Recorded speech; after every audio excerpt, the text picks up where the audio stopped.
Hello, Aaron Kubitz, personal trainer at Functional Aesthetics EC. We're helping average guys perform better in their lives inside and outside the gym. In today's video, I'm going to be discussing magnesium. And magnesium has gotten a lot of attention, especially over the past 5 or 6 years. Although more recently, I think vitamin D has kind of taken that spotlight. But the popular saying goes that the majority of people, as much as 50% of the adult population in the United States, is deficient in magnesium. And so it was concerning because magnesium is involved in over 300 metabolic functions in the body. I'm not going to go over all of them, but a few of them include energy production, blood pressure regulation, nerve signal transmission, and muscle contraction, as well as bone formation. So it would be definitely concerning, and it would be definitely something important to look at. Are you getting enough magnesium? How do you get magnesium? And so on and so forth. So if you are deficient in magnesium, you might be getting things like fatigue, muscle cramps, mental health conditions, irregular heartbeat, and even osteoporosis. With that being said, there are many different types of magnesium, and I was actually not aware of this until this past year. And when I heard various different people talking about, say, for example, taking magnesium threonate to help you sleep better at night. And so, and then when I worked in healthcare, they would always give the patients milk of magnesia, and so this would be more of a laxative effect. And obviously, you're probably not wanting to take magnesium for its laxative properties. Maybe you are, but there are many other functions of magnesium. So, what magnesium is best. So in this video, I'm going to go over the 10 most popular kinds of magnesium and their functions so that you can kind of help to narrow down which kind of magnesium might be most beneficial for your specific lifestyle and the conditions that you are trying to improve in your own health and wellness. Okay, first up, we have magnesium lactate.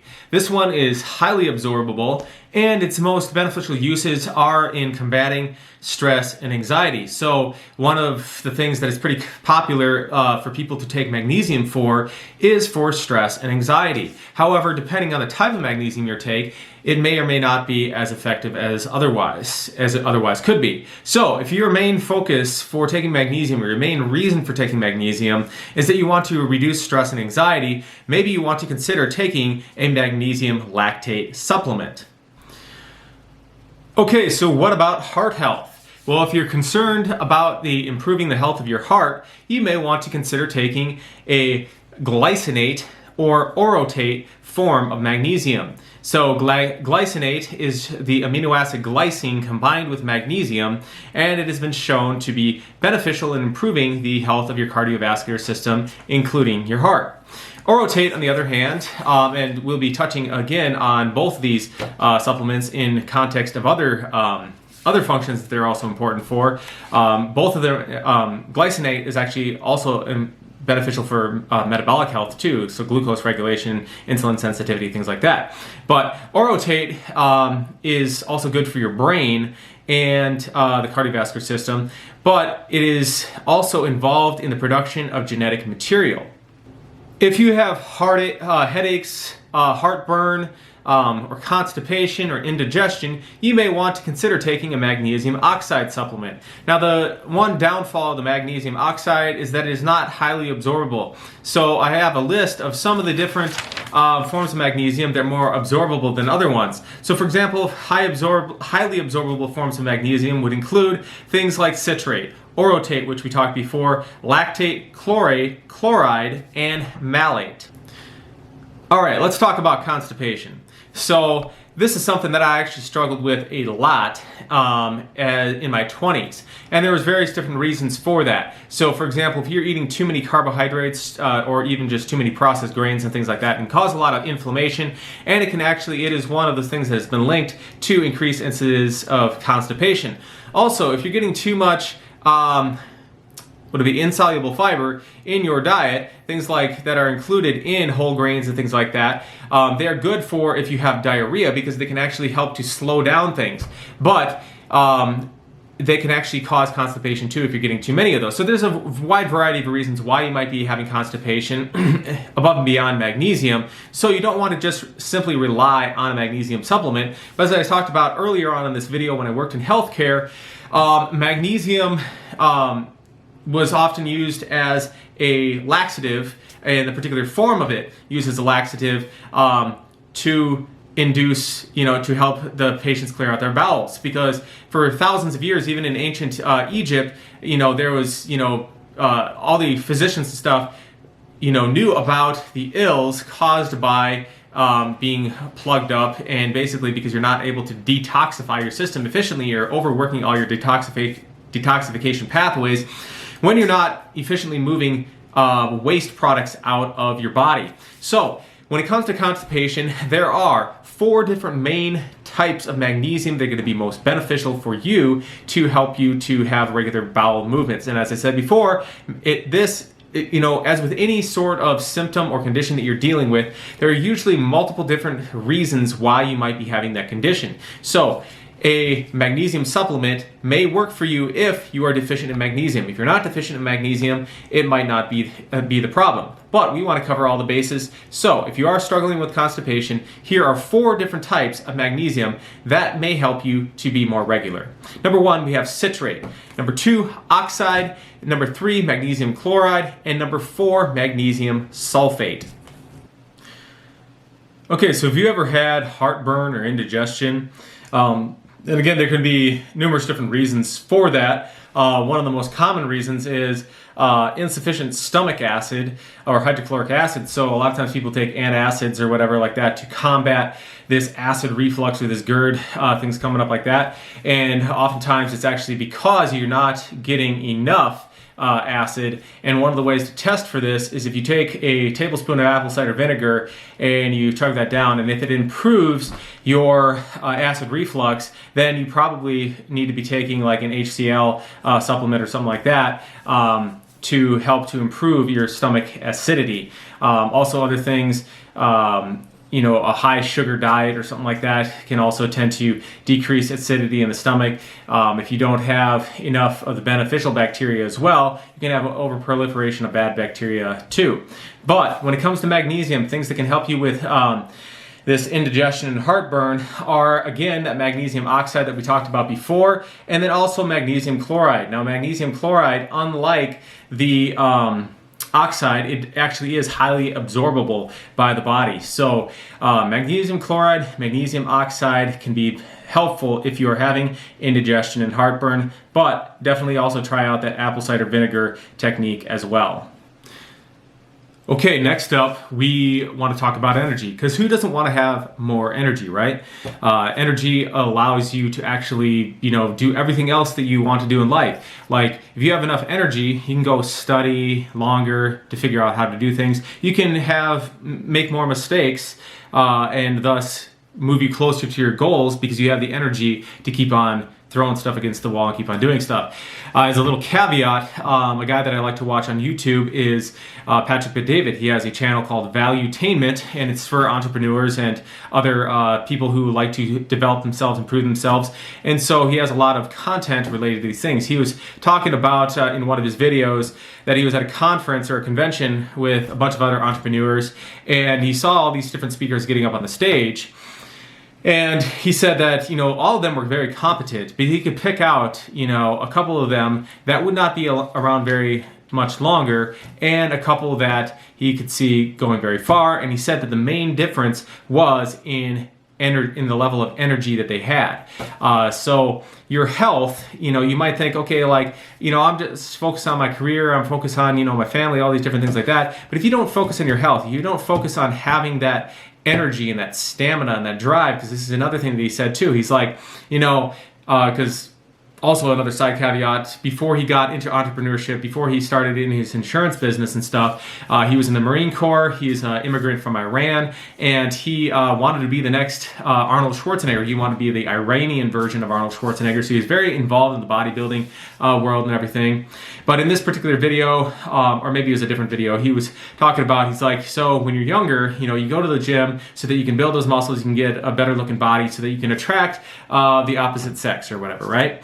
And he's like, and there might, there's obviously a wide variety of reasons people go. Sometimes you want to improve your athletic performance as well, for sports and stuff too. But in general, when you're younger, guys, they want to build the bigger muscles. Girls, they want to, get skinny or whatever, and so that they're, more attractive. He's like, okay, so after you get married, you have a family and stuff, maybe these things aren't quite as important to you, but the reason that you continue to train is because you want to have more energy, more stamina to be able to accomplish your mission, to be able to push through, to be able to handle all the increasing responsibilities that come with, moving up in your career and providing for and caring for a family. So energy, extremely important. So how can magnesium help you with improving energy production? Well, magnesium is involved in the production of ATP. It's also involved in oxidative phosphorylation and glycolysis. So all different aspects of producing energy in the body. Now, which form of magnesium is going to be the best for you to help you improve your levels of energy? And that's going to be magnesium malate, which is also a highly absorbable form of magnesium as well. So, if you want to improve your levels of energy, or at least try that, because again, as I said before, there's a wide variety of reasons why you might be having any sort of condition that you're having. But if you are deficient in magnesium, your energy levels are definitely going to be tanking, because it is so fundamental to the production of energy and the specific form of magnesium that you want to take if you're trying to improve your magnesium levels is going to be that magnesium malate form. Okay, so an issue that is of increasing concern in today's world is the issue of metabolic health. And we have many more people who are getting things like metabolic syndrome, where you have, pre-diabetes, you've got, or even diabetes, and you've got high blood pressure, and high blood lipids, things like that. Just overall metabolic dysfunction. Now, usually the best thing that you can do to improve metabolic health is to be eating a balanced diet, primarily from whole foods, and exercising regularly. So the bare minimum of exercise currently for general health is to be getting 150 to 180 minutes of zone 2 cardio, so cardiovascular exercise where you can be carrying on a conversation while you're doing it. It's not super strenuous, but you definitely want to be getting that amount of exercise in on a weekly basis at the bare minimum. Then strength training at least 2 days a week for about an hour of that time is also helpful as well. These things will all help to improve insulin sensitivity and decrease blood lipids, levels of blood fats circulating in the bloodstream. They will help to improve the resilience and flexibility of your blood vessels so that you don't get, hardening of the arteries and stuff like that. It'll improve your mental health as well. Oftentimes we focus all these different things on improving the health of the mind and stuff. One of the best things you can do for depression and anxiety is actually to exercise. Not only is it going to increase levels of oxygen, level of the endorphins and stuff to your body to help you to improve your mood and stuff like that, but also when you are stronger, when you are more capable, you're going to have more confidence, and there's going to be less things that are going to cause you anxiety. Now, I'd be remiss if I did not add in there that also, the mindset or the way that you approach the world and the philosophy that you carry in your mind is also very important as well, but that's beyond the scope of this particular video. So when it comes to improving metabolic health, though, in the context of magnesium, since that's what this video is all about, the two kinds of magnesium that you want to would want to take that are going to be the most beneficial for improving that metabolic health is going to be your magnesium taurate as well as the magnesium glycinate, which we were talking about before. Glycinate is just magnesium combined with glycine, and then taurate is the same thing, amino acid taurine combined with magnesium to form that thing. It's going to help you to specifically with glycinate, it's going to help you to improve blood sugar regulation, and if you combine that in addition to getting that regular aerobic exercise, regular strength training and stuff like that, it's going to help to provide a place for that your blood sugar to go. If you're not exercising, you're not using your body, you're going to take in food and it's just going to circulate around and stuff. So food is not bad. Oftentimes people who want to lose weight, they tend to demonize certain foods. This food is bad. This food is good. As long as it is an actual food, a whole food source, not an edible food-like substance that's been, like these Franken foods where they take all sorts of different things out, put all sorts of different things back into them. There is no actual food that's good or bad. Fats are good for you.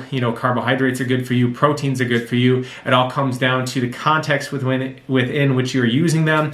And like fuel in the car, you want to be, you got to be putting it in. You drive your car around, you empty it out, you have to put more fuel back in. And so making sure that there is a balance between how much you're expending and how much you're putting back, and that's going to help you to improve metabolic health as well. However, if you do have some mineral deficiencies, you might be doing all these different things and still having, poor glucose uptake and things like that. So this taurate and glycinate, magnesium, forms of magnesium can help you to improve metabolic health and be that extra little, sidekick or extra little icing on the cake to ensure that you're covering all the bases in terms of your metabolic health. Okay, so let's round out this discussion of the 10 primary different types of magnesium by talking about the magnesium most beneficial for sleep and mental health. So there's actually 2 different types that are beneficial in this regard. Number 1 is magnesium threonate, which is a combination of magnesium with threonic acid.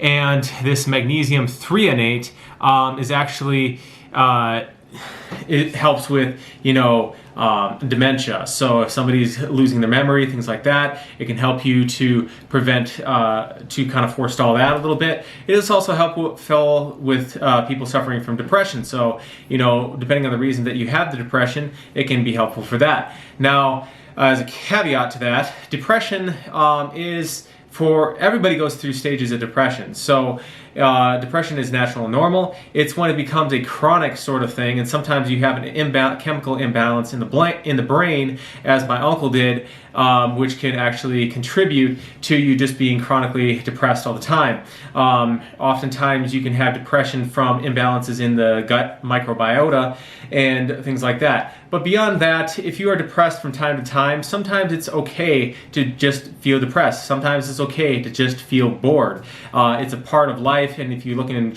ancient Chinese philosophy and stuff too, they have that kind of philosophy of kind of embracing all the different facets of life, and that they all have their function and their purpose and things like that. So as far as the other form of magnesium that is beneficial for sleep, that's going to be, again, this magnesium glycinate. Again, the amino acid glycine combined with magnesium to form this glycinate magnesium form, and that's going to help you to potentially sleep better, provided you're also doing other things like, not exposing yourself to bright lights, particularly lights from electronic devices, more than or closer than an hour before bed is a good rule of thumb. Getting sunshine or, even, those electronic lights that mimic the blue light early on in the day is actually more beneficial, because what that form of light does, particularly the sunlight, is that it stimulates the release of cortisol in the body, which is kind of like the spark plug or the ignition switch to turn the body on, gets you kind of ramping up throughout the day. Now, in an ideal world, an ideal situation, you want your what's the word? Cortisol, yes. You want your cortisol to be peaking at about noon of the day, and then to be declining as you're going into sleep. And so just like with a lot of things in life, the dose makes the poison. So it's not that, because cortisol often gets a bad rap, and we're like, yeah, we want to reduce cortisol, but actually cortisol is important for helping in, even just in metabolic health in general, but to just keep you going and keep you motivated and stuff like that. The problem is that you don't want it chronically elevated, just like insulin. Insulin is a beneficial hormone, but you don't always want the insulin going off and, being spiked all the time, because over time you'll become more resistant to it, and your body won't be able to produce enough on its own to absorb the carbohydrates and other food substrates that you are taking in your body to be able to do something with that. So the same thing with the cortisol. You want it to peak and then decline towards the evening. So that's why you want to get that stimulation in the morning, get the bright lights and stuff in the morning, and then less bright light in the evening. That should help you sleep a little bit more as well. I know this is not a video about sleep, but while I'm talking on the topic of sleep, maybe I'll give you a couple more tips that have helped me personally to get better sleep as well. And that is to be more active during the day, right? Also, to not do anything terribly mentally stimulating, an hour to half hour before bed. Allow yourself to kind of wind down, and even sometimes, meditating, which it doesn't have to be this woo-woo thing where you're like, sitting here chanting and things like that. But the reason that they do the thing is that it actually helps to improve levels of like dopamine and stuff like that to actually and it actually is very calming to the nervous system to do those, the chanting and the stuff like that, and helps to release stress and anxiety. But you don't have to do that. Simply stated, meditation is simply slowing down, removing external stimuli so that you can make sense of what happened throughout the day and just have that time of quiet and ability to focus and just be alone with your thoughts for a while. And I often like to have a notebook present, if I do this before bed, so that if I have any ideas or anything like that that are, that pop up while I'm in this moment of stillness, that I can write them down, I don't lose them. And I will often do this throughout the day too. If I hit like a mental block when I'm trying to work on a project or something and I just get stuck, sometimes I'll just go out, and sit on the back porch or something, and I will just, go for a stroll and just allow the mind to kind of, reset itself so that I can think more clearly. Because oftentimes what will keep you up at night is unresolved issues that happen during the day. So if you can take that time to allow yourself to calm down, allow yourself to kind of organize your thoughts, prepare for the next day, put it to rest, and that can help you sleep better as well.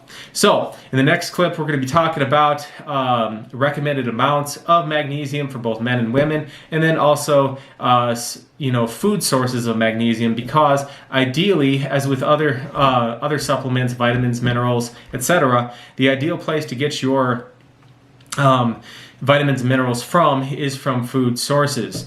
The supplements are just that. They are to supplement an already healthy diet, and the reason why the vitamins and minerals are better to have in the actual food is because they're in there for a reason. They're in there to help with the absorption process. They're in there and they have also other catalysts and cofactors, coenzymes and stuff that help in the assimilation of those different nutrients that are present in the food. So for example, calcium, right? If you're taking calcium but you're not taking it with the right ratio of magnesium and vitamin D, it's very likely that you might get kidney stones or bone spurs, or have the calcium just deposited in areas that it's not supposed to be, rather than putting it into your bones. And this is why ideally, it's best to get most of your nutrients from actual whole food sources. But in this next clip, I'm going to tell you about those whole food sources, as well as how much magnesium you should be getting, depending on whether you're a man, a woman, and then possibly even, whether you're an athlete.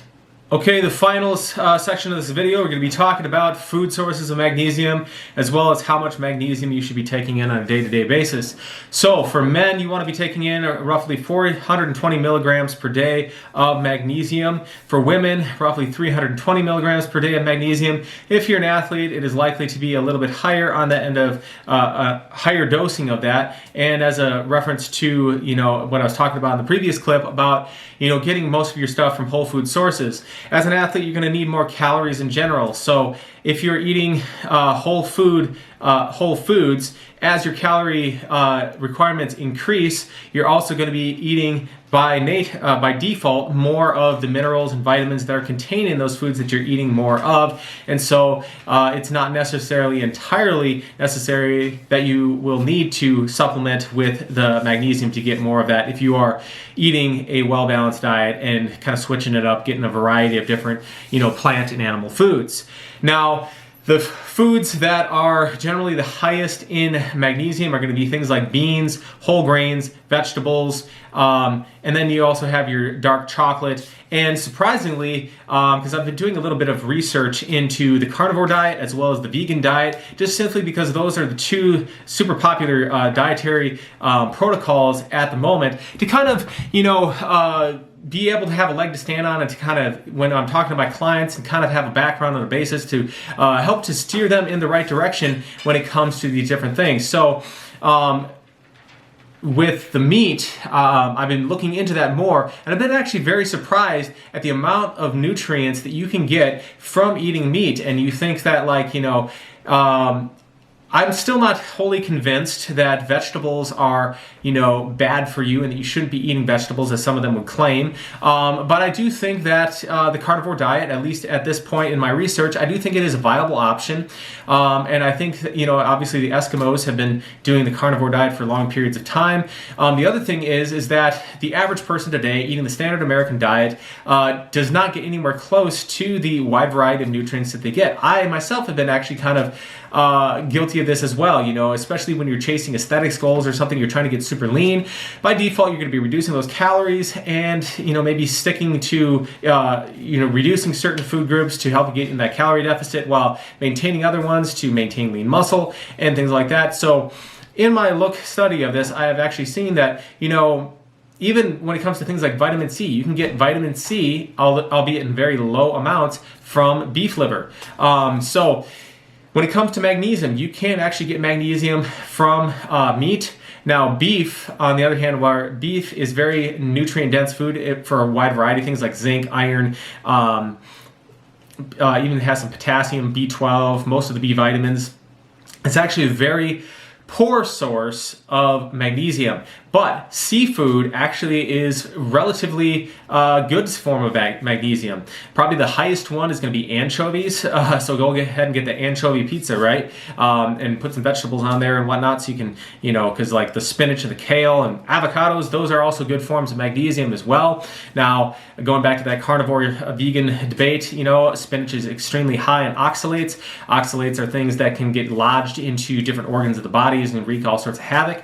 But that's a topic for another video. I still want to do my due diligence, do a little bit more research so that I can actually provide you with some, really legit information when I do that video. Now, the next thing is crab meat. Crab meat is probably the second most highest form of meat, form of magnesium. And then tuna. I used to actually eat a lot of tuna as a kid. I still eat it because kind of I'm a cheapskate, but I have been eating more beef, and I think that was a thing that has been really lacking in my diet because I'm feeling a lot better getting more red meat in my diet. But just because I was so cheap in the past, I would eat a lot of tuna. So as it turns out, number 3 on the list for forms of meat that are high in magnesium or relatively high in magnesium is tuna. The other one would be shrimp. So you got 4 different things there, forms of meat: your anchovies, your crab meat, your tuna, and your shrimp, that are all going to be good forms of magnesium for you to try out.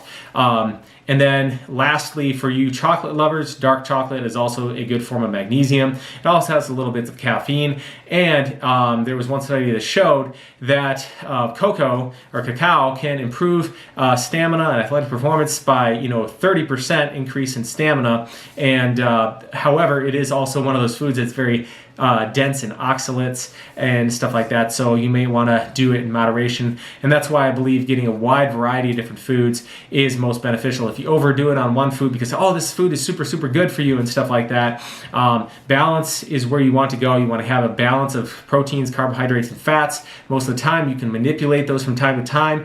Arguably, the most important nutrients are going to be amino acids and fatty acids. You don't entirely need carbohydrates. Your bodies can manufacture its own, and provided it has enough water and electrolytes. But it cannot make certain amino acids and certain fatty acids. So making sure that you form the basis of your diet around, good quality proteins and healthy fats. And then I do still think that vegetables are beneficial, so I think you should include those at most of your main meals after you've had your proteins. And then starches and fruits will go off in that particular order. So the starches first, fruits kind of as a dessert. At least that's in my opinion. So guys, if you like the information in this video, go ahead and give that the video a thumbs up to help more people who might benefit from this information see that video. And if you'd like to see more content like this, consider subscribing by hitting the button in the lower right hand corner of the screen. And we'll see you all next time for more health and fitness related information. Thanks guys for watching.